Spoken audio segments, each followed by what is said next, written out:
Hi అండి. ఉగాది పండుగ వస్తుంది కదా. ఉగాది పండుగ రోజున పటాలు ఎప్పుడు తొడవాలి అని అందరు అనుకుంటా ఉన్నారు కదా. శనివారం రోజు అమావాస్య వచ్చిందండి. సో శనివారం తొడగకూడదు, ఇంకా శుక్రవారం మనం తీయము, ఇంకుండేది బుధవారం గురువారం. నేనైతే సోమవారమే తీసానండి. చూడండి పటాల దగ్గర ఎంత డస్ట్ అనేది ఉందో, ఆ మాలలు చూడండి ఎంత నల్లగా అయిపోయినాయో.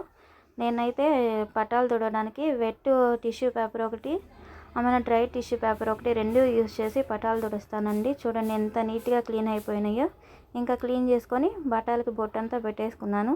నెక్స్ట్ అయితే నేను పూజా సామాను కూడా ఈరోజే క్లీన్ చేసేసుకున్నానండి. అసలుకి పూజా సామాను క్లీన్ చేయాలంటే కొంచెంగా సబీనా తీసుకొని, కొంచెం పీతాంబరం తీసుకొని, 1 స్పూన్ విమ్ లిక్విడ్ కలుపుకున్నాను. ఈ 3 కలిపి కానీ పూజా సామాను కానీ తోముకుంటే ఎంత నీట్గా వస్తాయి అంటే అండి పూజా సామాను. ఒక్కసారి మీరే చూడండి, తోమిన తర్వాత మీకు చూపిస్తాను. చాలా వైట్గా వస్తాయి, ఎక్కువ కూడా రుద్దుపడలేదండి, చాలా నీట్గా అయితే వచ్చేస్తాయి. చూడండి ఎంత నీట్గా ఉన్నాయో కదా పూజా సామాను. ఇంకా నెక్స్ట్ దేవుడి కాడ మాలను అయితే క్లీన్ చేసి పెట్టుకున్నాను. నిన్నే మండే రోజే బాగా వాష్ చేసి పెట్టేసుకున్నాను అవి.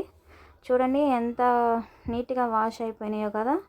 దేవుడి కాడ మొత్తం సెట్ చేసిన తర్వాత చూడండి అసలుకి ఎంత బాగుందో కదా, కలకల్లాడిపోతూ ఉంది.